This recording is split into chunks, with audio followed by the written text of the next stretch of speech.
Hello नमस्कार दोस्तों, एक बार पुनः आपका स्वागत है आपके अपने यूट्यूब चैनल पर। शुरू करते हैं आज की क्लास। आज की क्लास में कौन से नए प्रश्न हैं, फटाफट जुड़ जाइए आज की क्लास में आप। जी बिल्कुल, देखिए आज की क्लास का पहला प्रश्न था 22 विद्यार्थियों के कक्षा का एवरेज। 22 स्टूडेंट हैं जिनका एवरेज वजन आप कितना बता रहे हो, 42 केजी बता रहे हो। कितना बता रहे हो, 42 केजी बता रहे हो। अब आप क्या चाहते हो, इनसे दो कैंडिडेट और शामिल कर रहे हो, एक 33 केजी का और एक 39 केजी का आप शामिल कर रहे हो। पहला कैंडिडेट आपने जो शामिल किया वो 33 केजी का था, इसका मतलब एवरेज से वो कितना कम था, 9 केजी कम था। और दूसरा कैंडिडेट 3 केजी कम था। इसको आप किस में कन्वर्ट कर लो सर, औसत में कन्वर्ट कर लो। तो औसत कम कितना होगा, औसत कितना कम होगा सर, 24 से डिवाइड कर दो। कितना कम हो जाएगा सर, 0.5 कम हो जाएगा। पहले एवरेज क्या था, 42 केजी था, अब कम होकर आपका एवरेज क्या हो जाएगा, 41.5 केजी हो जाएगा। हाँ ना बताओ, ठीक है क्या यहाँ तक? जी बिल्कुल। आगे चलें, देखो इसको एक बार आप इसको एक और तरीके से भी कर सकते थे। आपने बताया टोटल कैंडिडेट कितने हैं, 22 हैं, एवरेज आप बता रहे हो 42। आप जब इसको 22 से करोगे तो 22 दूनी 44, 4 88 और 4 कितना, 92 हो जाएगा। एक कैंडिडेट 33 केजी का और एक कैंडिडेट 39 केजी का। टोटल कैंडिडेट कितने हो गए, 24 विद्यार्थी हो गए, स्टूडेंट हो गए। ये हो गया 16, ये हो गया 8 और एक 9 और 9। आप इसको एवरेज में बदलना चाहते हो, कुछ मत करो, आप एक काम कीजिए, आप इसको 996 को आप किससे, 24 से डिवाइड कर लो। 12 से डिवाइड किया 2, 12 अंठी 96, 12 अंठी 96 और 12 36। आप जब 2 से डिवाइड करोगे इसको तो 4 1 5, ये आपका एवरेज आ जाएगा। नया एवरेज क्या होगा, 41.5 केजी, जो आपके ऑप्शन नंबर 4 में दे रखा है। हाँ ना बता दो, यहां तक ठीक है क्या? अगले प्रश्न पे चलें। अगला प्रश्न देखो, ये था आपके पास, आपने कहा 13 विद्यार्थी हैं जिनका एवरेज 130 है। 13 विद्यार्थी एवरेज कितना बता रहे हो, 130 बता रहे हो, लेकिन बाद में पता चला एक विद्यार्थी के 32 के स्थान पर कितने नंबर चढ़ा दिए गए, आपने 23 नंबर चढ़ा दिए। आपको चढ़ाने कितने थे, 32 थे, आपने बाई मिस्टेक गलती से कितने लिख दिए, 23 लिख दिए 32 के। आपने कम दर्ज किया है, क्या किया है, कम दर्ज किया है। कितना कम दिया आपने, 32 में से कितने कम किए सर, 9 कम कर दिए। इस 9 को आप किस में कन्वर्ट कर लो सर, औसत में कन्वर्ट कर लो। और औसत में कन्वर्ट करने के लिए किससे डिवाइड करेंगे सर, 13 कैंडिडेट है, 13 से डिवाइड कर दो। 0 पॉइंट लगभग 7 के आसपास होगा आपका, यह आएगा 69 इसके आसपास होगा लगभग, 13 7 91। तो आपका सही एवरेज क्या था, तो आपने क्या कहा, सही एवरेज करो, सही औसत क्या हो जाएगा, सही औसत हो जाएगा आपका। पहले एवरेज क्या था आपका, पहले एवरेज 130 था, आपने अगर यहां कम किया है तो इसमें प्लस कर दो, 0.7 के आसपास प्लस हो जाएगा। तो ये हो जाएगा आपका 130 और 0.7 के आसपास लगभग। लगभग का मतलब ये 88 नहीं होगा, 28 नहीं होगा, 72 नहीं होगा, कौन हो जाएगा, 69 हो जाएगा। हाँ ना बताओ, पहला आंसर है आपका, हाँ ना बता दो, ये पहला आपका राइट आंसर है। जी बिल्कुल, हाँ ना बताओ, ये हो जाएगा। हाँ लगभग मैंने दे दिया, मैंने इसको 90 नहीं, मैंने इसको 91/13 कर दिया, तो ये 0.7 के आसपास चला गया। 13 7 91 होता है, मैंने 90 से ऊपर कर लिया इसको, तो आपका राइट आंसर होगा वो 0.69 होगा। जी बिल्कुल। और अगर यहाँ कम कर रहे हो तो इसमें प्लस कर दो, और यहाँ अगर अधिक कर रहे हो तो इसमें क्या कर दो, माइनस कर दो। आपने इतना कम एवरेज पढ़ा था तो आपने उसको वापस प्लस कर दिया। जी बिल्कुल, ओके, अगले पर आ जाओ। 2 वर्षों के लिए एक निश्चित ब्याज दर पर, 2 वर्षों के लिए एक निश्चित ब्याज दर पर मूलधन, साधारण ब्याज और चक्रवृद्धि ब्याज क्रमशः 12,800 और 14,400 रुपए। अगर बात 2 वर्ष की करें तो आपका जो सरल ब्याज है और वो जो आपका चक्रवृद्धि ब्याज है उसके बीच में एक रेशियो मान रहता है, और वो रहता है 200:200 + R।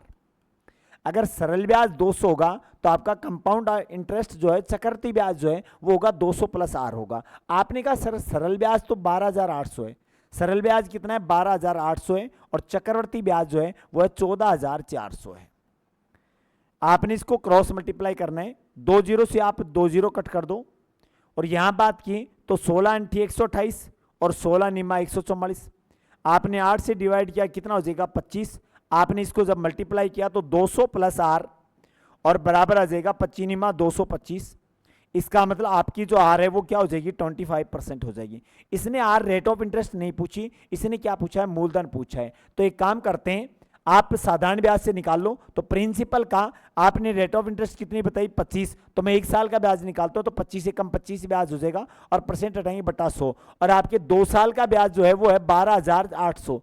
2 साल का ब्याज 12,800 है, तो 1 साल का ब्याज कितना होगा, इसका आधा कर लो, 6,200 होगा। आधा करेंगे, सॉरी 6,400 होगा, इसका आधा करेंगे तो 6,400 होगा। आपने कहा 25 कम 25, 25 चौका 100, 4 का ट्रांसफर कर दो, गुणा में कौन 4, ये हो जाएगा 00, 4 4 16, 24 और 1 कितना 25। आपका प्रिंसिपल क्या है, 25,600 रुपए, जो आपके ऑप्शन नंबर 1 में दे रखा है। हाँ ना बता दो, यहां तक ठीक है क्या? जी बिल्कुल, आगे बढ़ें, यहां तक क्लियर होगा। आगे चलो, आ जाओ, अगले प्रश्न की बात करते हैं। आपने कहा अंकित एक वस्तु को 10% की हानि पर बेचता है, कितने परसेंट हानि पर, 10% की हानि पर बेचता है, 30% कम मूल्य पर खरीदता, 26 रुपए कम में बेचता, 10% का लाभ होता। उसने वो प्रोडक्ट कितने परसेंट हानि पर बेच दिया, 10% हानि पर बेच दिया। अर्थात अगर उसकी कॉस्ट अगर 100 थी तो उसने उसको सेल आउट कितने में कर दिया था सर, 90% में कर दिया था। अगर उसकी कॉस्ट, अगर उसकी कीमत अगर 100 होती तो उसने उसको सेल आउट कितने में किया था, 90% में किया था।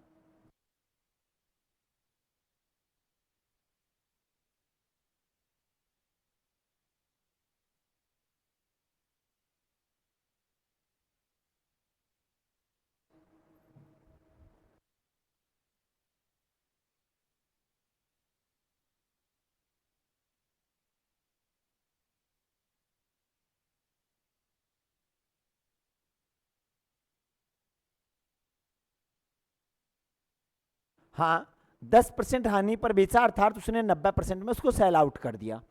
आपने कहा 30% कम में खरीदता, 30% कम में खरीदता तो कितने में खरीदता, 70 में खरीदता, और क्या करता, 10% लाभ से बेचता। 10% लाभ से बेचता तो कितने बेचता, 110% में बेचता। इसका मतलब इसने इसको सेल आउट किया 11 7 77% में सेल आउट किया। पहले वो उस प्रोडक्ट को बेच रहा है कितने में, 90% में, और दोबारा बेच रहा है उसको 77% में। कितना कम में बेचा सर, 13% कम में बेचा, और 13% की वैल्यू बता रहा है कितने रुपए, 26 रुपए कम में। आपको क्रय मूल्य चाहिए, और क्रय मूल्य कितना था, 100% था। क्रय मूल्य कितना था, 100% था। तो 100% की वैल्यू क्या हो जाएगी, मुझे नहीं पता। 13 एकम 13, 13 दूनी 26, अक्स बराबर आ जाएगा कितना, 200 रुपए। उस वस्तु का लागत मूल्य कितना है, उस वस्तु का लागत मूल्य कितना है, 200 रुपए। उस वस्तु का लागत मूल्य कितना है, 200 रुपए। आपका राइट आंसर होगा। हाँ ना बताओ, यहां तक सबका ठीक है क्या? आगे चलो, आ जाओ, अगले प्रश्न की बात करते हैं। अक्स 1, अक्स 2 और अक्स 3 एक काम को क्रमशः 90, 45 और 67.5 में करते हैं। मैंने लिखा कि आपका अक्स 1 एक वर्क को, अक्स 1 एक काम को क्या करता है, 90 दिन में कंप्लीट करता है। अक्स 2 उस काम को, अक्स 2 उस काम को 45 दिन में पूरा करता है, और अक्स 3 उस काम को, अक्स 3 उस काम को क्या करता है, 67.5 में। अर्थात आप इसको जब हल करोगे तो ये इसका डबल कर लो, पॉइंट हटाकर, तो 67 का डबल हो जाएगा आपके पास। इसका डबल करेंगे, इसका डबल करेंगे तो ये हो जाएगा 5, और ये हो जाएगा 12 और 1 13, कितना हो जाएगा, 135/2 हो जाएगा। आपने कहा सर 135, और बट्टे कौन हो जाएगा सर, 2 हो जाएगा। आप इनका एलसीएम लोगे तो मैं 135 का, 45 का, 90 का लेता हूं, आपका एलसीएम आ जाएगा 270। आप जब 90 से डिवाइड करोगे तो कैपेसिटी आएगी वो कितनी आएगी, इफिशियंसी, दक्षता कितनी आएगी, 3 आएगी। और जब 45 से डिवाइड करोगे तो ये 6 आएगी। और जब 135 से डिवाइड करोगे तो कैपेसिटी कितनी आएगी, 4 आएगी। 135 से डिवाइड करेंगे 2 आएगा, 2 को 2 से गुणा करेंगे 4 आ जाएगी। आप क्या चाहते हो, तीनों ने एक साथ मिलकर काम स्टार्ट कर दिया, तीनों ने काम स्टार्ट कर दिया। आपने कहा लेकिन अक्स 2 काम पूरा होने से 13.5 दिन पहले, कितने दिन पहले, 13.5 दिन पहले अक्स 2 चला जाता है। अगर आपका अक्स 2 13.5 दिन और काम करता तो वो कितना काम करता सर, अक्स 2 अगर मेरा 13.5 दिन और काम करता तो ये होता 6 पंजो 30, असल लगी कितनी, 13 78, 78 और 3 कितना, 81। कितना काम और करता वो, 81 काम और करता। तो अगर मैं तीनों को पूरा काम पूछ रहे, पूरा काम कितने दिनों में पूरा हुआ, तो आपने कहा तीनों अगर उस काम को, पूरा काम कब तक करते, तो पूरा काम हुआ तो वो आपका होता क्या, 270 तो पहले ही हो रहा था, और 81 अगर वो लास्ट के 13.5 दिन और आता तो ये काम होता। और तीनों की कैपेसिटी 9, और 9 और 4 कितना, 13। आप इनको जोड़ते 1 5 और कौन 3, और बटे कौन 13, 13 दूनी 26 हो जाते, बच गए 9, 13 7 91। आपका जो काम है वो कितने दिन में कंप्लीट हुआ, 27 दिन में कंप्लीट हुआ। कितने दिन में कंप्लीट होता, 27 दिन में कंप्लीट हुआ था, जिसमें से 13.5 दिन बी ने काम नहीं किया था। हाँ ना बताओ, यहां तक ओके क्या? हाँ ना बता दो यहां तक ओके क्या सबका? जी बिल्कुल, हाँ ना बताओ यहां तक ओके सबका? हाँ ना बता दो यहां तक ठीक है क्या? आगे चलें, अगले प्रश्न पे आ जाओ। देखो आपने कहा सर एक सरलीकरण का प्रश्न है, सबसे पहले बॉड मास में आप इसको हल करते हैं तो ये जब डिवाइड करते हैं तो ये 5 हो जाता और ये 0 और फिर 4 हो जाता, फिर प्लस आप इसको गुणा करते हैं, इसको गुणा करते तो ये होता 192 होता, और जब माइनस करते तो 26 दूनी 52, 26 78 होता। आप जब इसको घटाते हैं तो ये होता 4 2 6, 6 में से 8 गए, 16 में से 8 गए, 8 बच गए, 8 बच गए। एक असल इसको दे दी 8 घटाने, तो 8 घटाई कितना बचा? 1 बचा, और ये हो गया 6। आपका राइट आंसर क्या होगा? 618 होगा, जो आपके ऑप्शन नंबर 3 में दे रखा है। हाँ ना बता दो ठीक है क्या? हाँ ना बता दो यहां तक ठीक है क्या?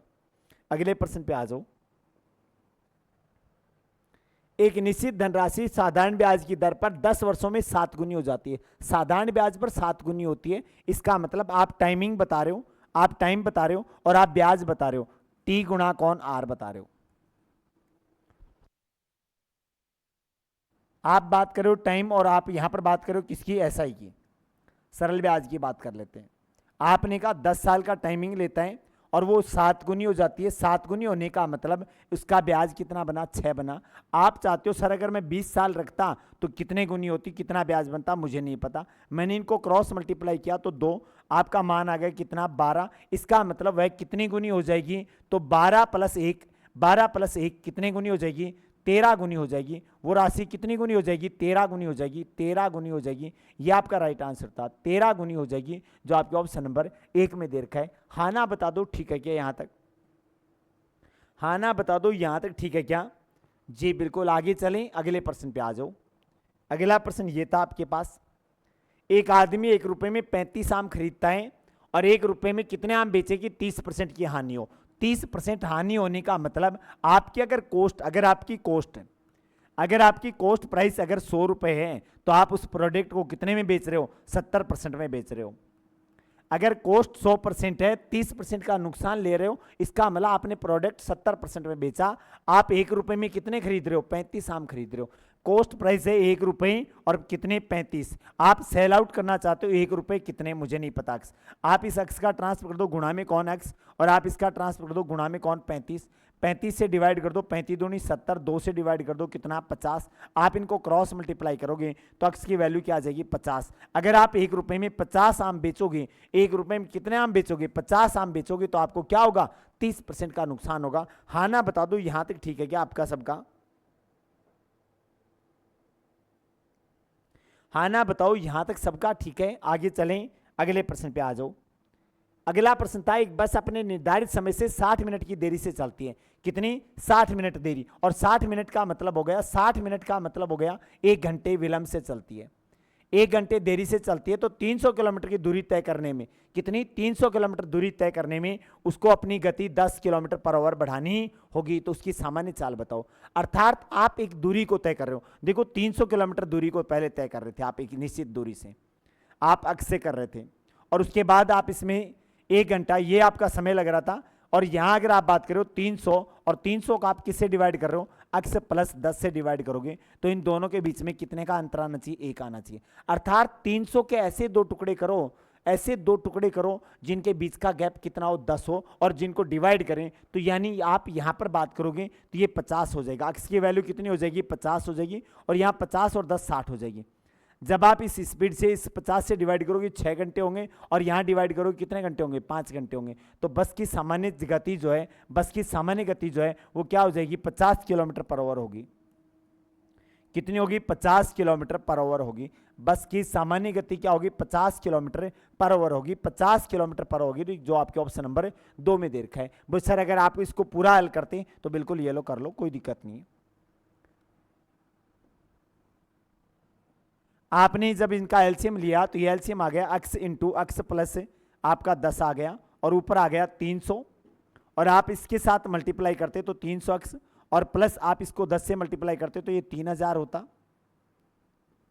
माइनस 300 अक्स हो जाता, और बराबर आप कितना बता रहे हो? 1 बता रहे हो। आप ये प्लस के बता रहे हो, ये माइनस के बता रहे हो, तो आप लिखते हैं अक्स स्क्वायर, और प्लस का कौन? 10 अक्स, और बराबर कौन 3000। आप इसका ट्रांसफर करते तो ये इधर आता तो माइनस का, तो अक्स स्क्वायर प्लस का कौन 10 अक्स और माइनस का कौन 3000। आप 3000 के ऐसे टुकड़े कर लो, ऐसे टुकड़े कर लो कि जिनको घटाने पर, देखो माइनस है तो घटाने पर 10 बचे, तो प्लस का कौन होता 60 होता और माइनस का कौन होता 50 होता। तो आपके अक्स की जो वैल्यू है, अक्स की जो वैल्यू है वो क्या आती 50 किलोमीटर पर आवर आती, क्योंकि गति कभी भी ऋणात्मक नहीं होती है, माइनस में नहीं होती है। तो ये टुकड़ा था 60 का, तो अक्स का जो मान आएगा वो माइनस में आएगा, और 60 प्लस का माइनस का आएगा तो स्पीड माइनस में नहीं होती, इसलिए गति सामान्य कितनी होगी 50 होगी। 10 जोड़ देंगे तो वो कितनी हो जाएगी 60। लेकिन मेरा मानना आप इसको ऑप्शन से करना, वो ज़्यादा ईजी पड़ेगा आपके लिए। हाँ ना बताओ ठीक है क्या।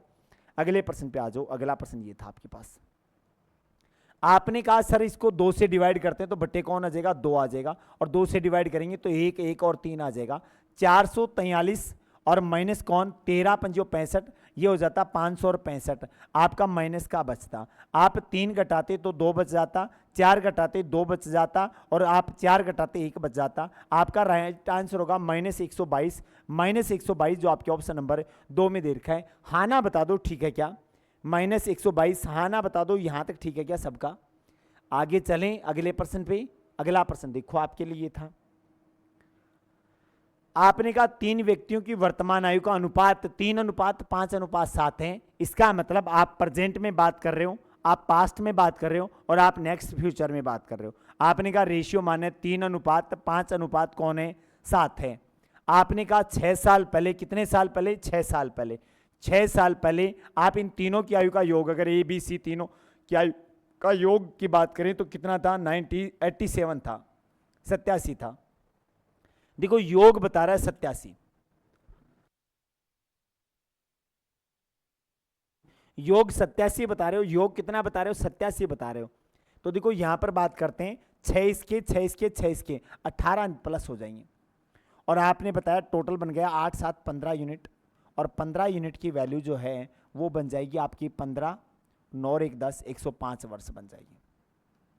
इसका मतलब आपकी 1 यूनिट कितने साल की है 15 सन्ती 105, ये हो जाएगा 7 21 वर्ष का, ये हो जाएगा 7 पंजो 35 वर्ष का, और ये हो जाएगा 7 7 49 वर्ष का। आपका जो राइट आंसर है वो होगा 21 वर्ष 35 वर्ष, 21 नहीं है 27 नहीं है 24 नहीं है 21 35 49 जो आपके ऑप्शन नंबर 2 में दे रखा है। हाँ ना बता दूं ठीक है क्या। देखो अगले प्रश्न पे आ जाओ। पृथ्वी के पास नासपति और आड़ू 10:13 के अनुपात में, सेलिन पृथ्वी के पास, फिर सेलिन के पास नासपति और आड़ू 7:9 में है, और विक्रम के पास नासपति और आड़ू 5:7 के अनुपात में। किसके पास नासपति और आड़ू का अधिकतम अनुपात है। कुछ मत करो, आपने सबसे पहले पृथ्वी लिखा, पृथ्वी लिखा, और पृथ्वी के पास था 10/13 था। उसके बाद सेलिन के पास की बात करें तो सेलिन के पास क्या था 7:9 था, तो 7/9 था। और उसके बाद विक्रम की बात करते हैं तो विक्रम के पास जो था वो था आपका 5:7। आप 13 से डिवाइड करोगे 0, ये हो जाएगा 100, ये 100 हो जाएगा, तो 13 7 91 हो जाएगा, बच गया कितना 9 बच गया, और ये 70 हो जाएगा तो 0.7 हो जाएगा, और यहाँ बात करेंगे तो 0.49 हो जाएगा, ये 7 बचेगा और यहाँ पर 1 बचेगा, ये 10 हो जाएगा तो 7 एकम 7 3 बचेगा, और ये आपका 70 हो जाएगा तो 77 हो जाएगा, और ये 90 हो जाएगा तो 13 छिकाने 78 हो जाएगा। आपका अधिकतम मान किसका होगा सेलिन का होगा, किसका होगा सेलिन का होगा। किसके पास ज़्यादा अनुपात है सेलिन के पास सबसे ज़्यादा है, जो आपके ऑप्शन नंबर 3 में दे रखा है। हाँ ना बताओ यहाँ तक ओके क्या। हाँ ना बताओ यहाँ तक ओके सबका। आगे चलें अगले प्रश्न पे चलें, आ जाओ अगले प्रश्न की बात करते हैं। अगला प्रश्न ये है, आप 35 की पावर 29, और मैंने क्या कहा था इकाई अंक अगर 5 है, इकाई अंक अगर 5 है उस पर चाहे सम पावर हो चाहे विषम पावर हो, 5 की 1 पावर भी 5 होता है, 5 की 2 पावर 25 होता है, 5 की 3 पावर 125 होता है। 5 पर आप कितनी भी पावर लगाओ, आप अगर 5 जिसका इकाई अंक 5 है उस पर आप कितनी भी पावर लगाओ, इकाई अंक है यूनिट डिजिट जो है, इकाई अंक जो है वो कितना रहेगा सर 5 ही रहेगा। आप 5 को 10 से डिवाइड कर रहे हैं तो आपके पास जो शेष बचेगा वो क्या बचेगा सर 5 बचेगा। आपका राइट आंसर कौन होगा 5 होगा। आपका राइट आंसर कौन होगा 5 होगा। हाँ ना बता दो ठीक है क्या।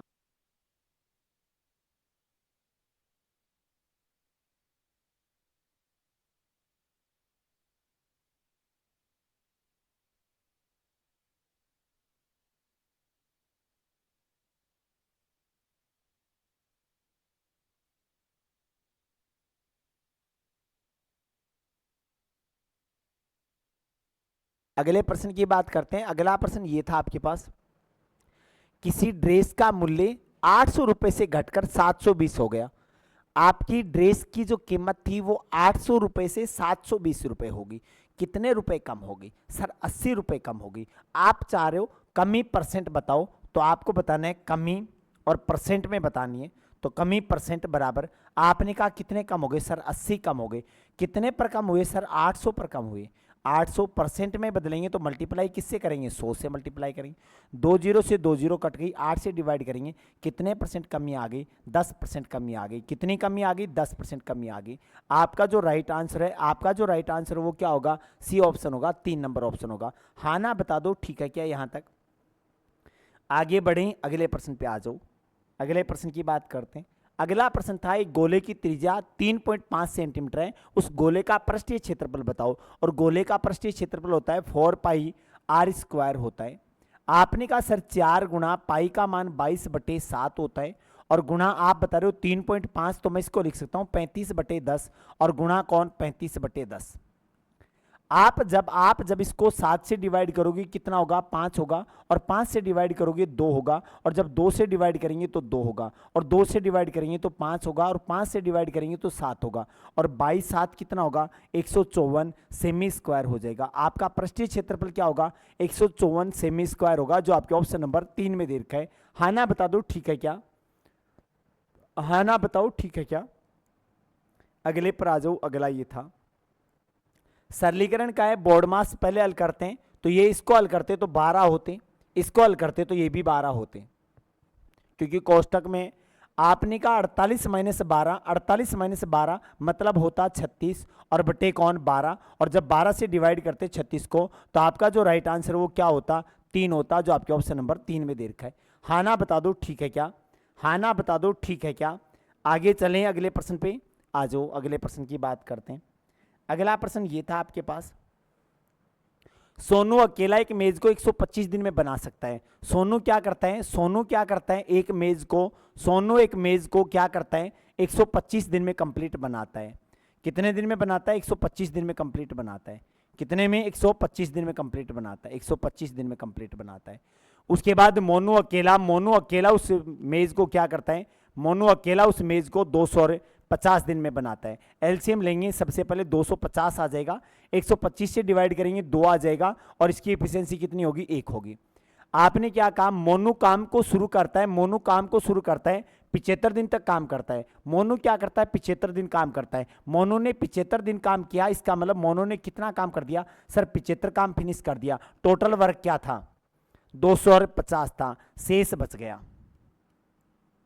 अभी शेष बचा हुआ है 75, निकाल दो, कितना? 175 बचा हुआ है।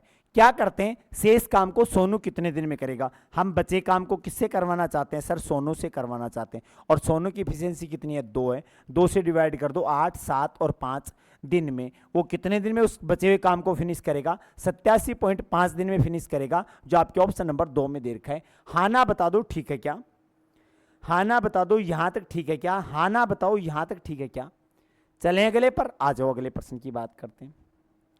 अगला प्रश्न ये, एक वस्तु का अंकित मूल्य 11,800 रुपए है। एक वस्तु का अंकित मूल्य 11,800 है, और उसका विक्रय मूल्य आपका बता रहे हो कितना? 7788 है। आप चाहते हो डिस्काउंट छूट परसेंट बताओ। 11,800 वाली को डिस्काउंट की बात करते हैं। 11,800 की एमआरपी थी, आपने 7,788 में बेचा, तो आपके पास ये 12 हो गई, और ये कितना हो गया? 0 हो गया, और ये 4। डिस्काउंट परसेंट बराबर हो जाएगा 4,012 रुपए का डिस्काउंट दिया। कितने पर दिया आपने? 11,800 पर दिया, और गुणा कौन? 100 से मल्टीप्लाई कर दो। 2 जीरो से 2 जीरो कैंसिल कर दी। आपको क्या करना है? 4,012 को डिवाइड करना है 118 से। कितनी बार? 3 बार चला जाएगा। ये हो जाएगा आपके 8 3 24, 2 33, और 2 कितने? 35, 7, और ये हो जाएगा 4, और ये 2, 4 बार चला जाएगा। 8 चौक 32, 44 और 3 47, घटाए क्या बचा? 0। इसका मतलब डिस्काउंट परसेंट कितना है? 34% है। 34% डिस्काउंट दिया। कितना डिस्काउंट हुआ? 34% डिस्काउंट हुआ, जो आपके ऑप्शन नंबर 2 में दे रखा है। हाँ ना बता दो, यहां तक ठीक है क्या? हाँ ना बताओ, यहां तक ठीक है क्या? अगले पर आ जाओ। एक कुर्सी का अंकित मूल्य उसके क्रय मूल्य से 20% अधिक है, 20 रुपए की छूट के बाद 240 रुपए में बेचा जाती है।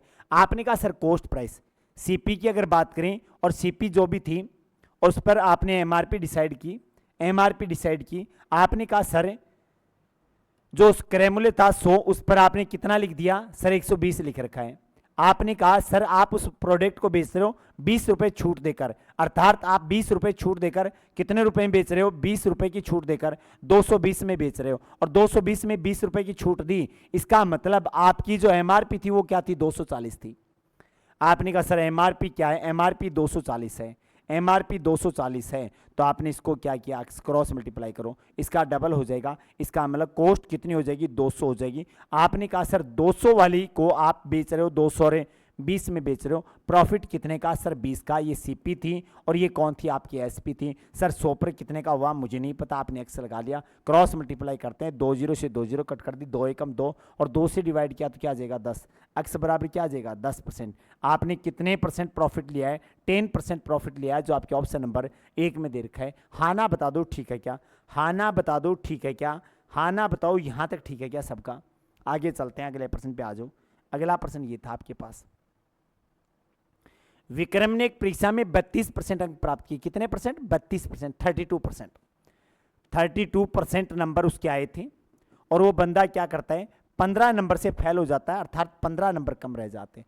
दूसरा कैंडिडेट 57% मार्क्स लाता है और उसके जो नंबर हैं वो क्या है उत्तीर्णांक से 10 नंबर ज़्यादा है। आपने कहा दोनों के बीच में गैप था 25% का, और यहाँ पर गैप था दोनों के बीच में 25% का। इसका मतलब 1% कितने नंबर का, 1 नंबर का, 1% कितने का, 1 का। आपको क्या चाहिए उत्तीर्णांक चाहिए, इसका मतलब उत्तीर्णांक की बात करते हैं, किसकी बात करते हैं, उत्तीर्णांक की बात करते हैं। वो कैंडिडेट आपका कोई सा भी एक उठा लो, आपने कहा मैंने ये वाले नंबर उठाए, उसने 57% अर्थात 57 गुणा 1 नंबर प्राप्त किए और ये 10 नंबर ज़्यादा थे तो -10 कर दो। इसका मतलब 57 - 10 कितने नंबर वाले को पास किया, 47 नंबर वाले को, मार्क्स वाले को, 47 नंबर वाले को आपने क्या किया है, पास किया है। हाँ ना बताओ यहाँ तक ठीक है क्या, हाँ ना बताओ यहाँ तक ठीक है क्या। आज की क्लास में इतना ही था। आज की क्लास आपको कैसी लगी आप कमेंट बॉक्स में हमें जरूर बताइएगा। मिलते हैं कल कुछ नए प्रश्नों के साथ, तब तक के लिए नमस्कार, जय हिंद, जय भारत।